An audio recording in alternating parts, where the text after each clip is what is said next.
Kemarin saya baru aja scroll-scroll Instagram gitu kan, iseng gitu, seperti biasa. Lalu saya menemukan video ini. Hey, mister.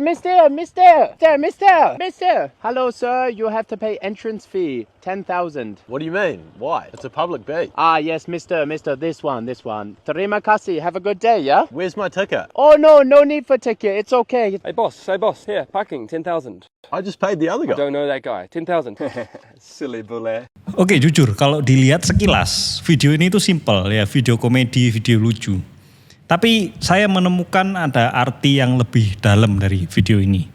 Lalu coba saya renungi lebih dalam dan di sini saya menemukan ini adalah gambaran dari mentalitas kita. Dan ini juga masalah yang udah mengakar puluhan tahun, belum terselesaikan sampai sekarang. Apa masalahnya? Pungli, pungutan liar.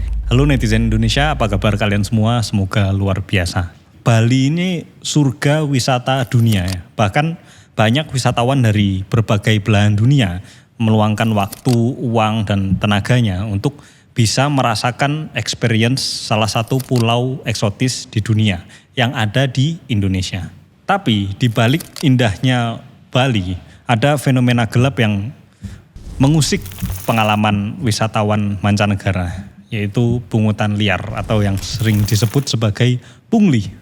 Jadi pantai, tempat-tempat wisata terkenal lainnya itu turis seringkali itu dipaksa membayar dalam tanda kutip tiket masuk yang ternyata nggak resmi. Jadi ini sebuah pengalaman yang bisa meninggalkan kesan buruk dan bahkan bisa merusak reputasi Bali juga Indonesia di mata dunia. Jadi buat yang belum tahu punglinya itu seperti apa ya, jadi saya kasih gambaran sedikit di sini ya. Misal ada seorang turis dari mana? Dari Eropa, pengen coba menikmati salah satu pantai publik di Bali.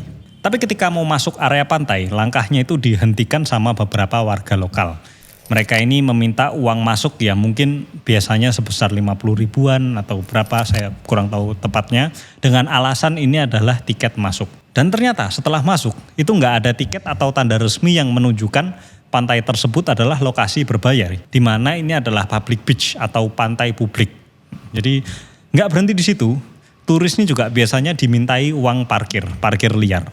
Ya, walaupun kendaraan yang dia parkir itu biasanya sudah diparkir di lokasi umum, lokasinya terpisah dari pantai tersebut. Nah, apa hubungannya pungli ini dengan mentalitas maunya instan dan malas yang sering jadi stereotip warga kita? Jadi pungli ini ya terjadi karena adanya mentalitas mau untung cepat tanpa usaha keras. Nah, kenapa repot-repot kerja panjang kalau bisa dapat uang langsung dari pungutan liar? Banyak orang yang memilih jalan pintas ini. Jadi cepat dapat uang, tapi dampak jangka panjangnya apa? Pariwisata kita bisa rusak. Jadi pungli ini kadang juga bisa muncul karena pengelola tempat wisata itu malas berinovasi. Kalau ada masalah fasilitas itu biasanya bukan diperbaiki, tapi malah dimanfaatkan untuk menarik pungutan liar. Hasilnya apa? Jadi nggak ada yang mau berkompetisi secara sehat. Semua hanya fokus sama keuntungan cepat dan juga kebiasaan pungli ini bikin wisatawan jadi nggak nyaman, baik wisatawan lokal maupun internasional. Jadi kita bisa kehilangan kepercayaan di industri pariwisata kita. Padahal ya kalau dikelola dengan baik, destinasi wisata Indonesia ini punya potensi besar untuk menarik lebih banyak turis. Jadi pariwisata ini bukan hanya soal keindahan alam ya, tapi juga soal mentalitas warga lokal.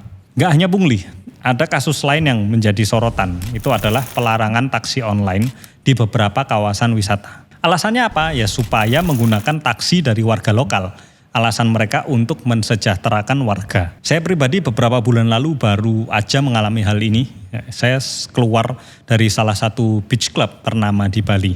Bukan yang punya teman saya ya, yang Atlas Bali. Ini tempat lainnya. Ya walaupun besoknya atau kalau nggak salah malamnya itu saya juga ke Atlas. Tapi kejadian ini bukan di Atlas. Ya, saya nggak mau sebut nama beach clubnya. Tapi kenyataannya banyak turis yang mengeluhkan kurangnya fleksibilitas, buruknya kenyamanan dan kebersihan armada taksi, dan juga tingginya harga yang dipatok sama beberapa taksi lokal. Mereka aji mumpung karena nggak ada saingan. Ini bisa saya confirm karena saya tahu sendiri harga taksi lokal di tempat yang dilarangnya transportasi online ini bisa 2 kali lipat, bahkan mungkin lebih dari harga wajar.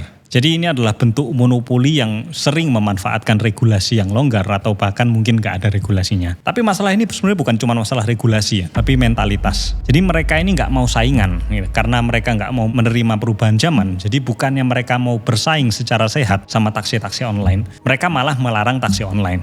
Jadi warga setempat ini bahkan biasanya melibatkan preman. Jadi ibaratkan kalau kalian mau bersaing dengan sesuatu, tapi kalian tahu kalian gak mungkin menang. Jadi bukannya latihan lebih keras atau cari strategi supaya menang, tapi lawannya jadi gak boleh masuk, gak boleh bertanding gitu. Ya harusnya memang kalau niatnya memajukan warga lokal, ya mungkin bisa ditingkatkan kemampuan berkembang dan bersaingnya. Either mereka mengikuti perkembangan zaman atau berinovasi, ngasih value tambahan, dan segala macam. Jadi karena memang kalau taksi lokal ini memang lebih oke, baik secara fasilitas, mungkin secara harga, turis-turis ini bakal pilih taksi lokal kok sebenarnya daripada taksi online gitu kan. Jadi kalau warga lokal ini dilatih untuk bersaing secara sehat, ngasih servis yang mungkin berkualitas atau mungkin bisa juga jadi mitra driver platform online, hasilnya mungkin jauh lebih baik untuk semua pihak. Jadi fenomena pungli ini bukan hanya masalah di Bali ya, tapi ini mencerminkan mentalitas kita yang lebih besar, yaitu kecenderungan untuk memilih jalan pintas daripada berusaha meningkatkan keterampilan atau memberi value. Jadi daripada melarang dan memaksa, kenapa kita nggak ngasih pelatihan keterampilan kepada warga lokal? Misalnya belajar jadi pemandu wisata profesional, tour guide yang bagus, mungkin bisa membuka bisnis lokal yang kreatif, yang punya value, atau ya sesimpel berkolaborasi dengan taksi online untuk menciptakan sistem win-win, itu sebenarnya ada jalannya. Jadi pungutan liar ini adalah masalah yang udah mengakar di Indonesia ya, nggak hanya di jalanan, bahkan mungkin sampai meja birokrasi, ya nggak? Pungli ini rasanya udah jadi bagian dari keseharian masyarakat. Ini bukan cuma ngerugiin wisatawan atau warga lokal ya, tapi juga merusak citra Indonesia secara keseluruhan. Jadi fenomena ini menunjukkan kegagalan sistemik dari kurangnya penegakan hukum sampai rendahnya kesadaran masyarakat tentang pentingnya kejujuran dan transparansi. Saya mau cerita ada pelajaran yang saya pernah dapat ya dari seorang pemain bola dari Singapura. Namanya M. Ridwan. Mungkin kalau kalian pecinta bola kalian sudah pasti kenal lah. Dia dulu pemain Arema, ini kejadian tahun 2010 atau 2011.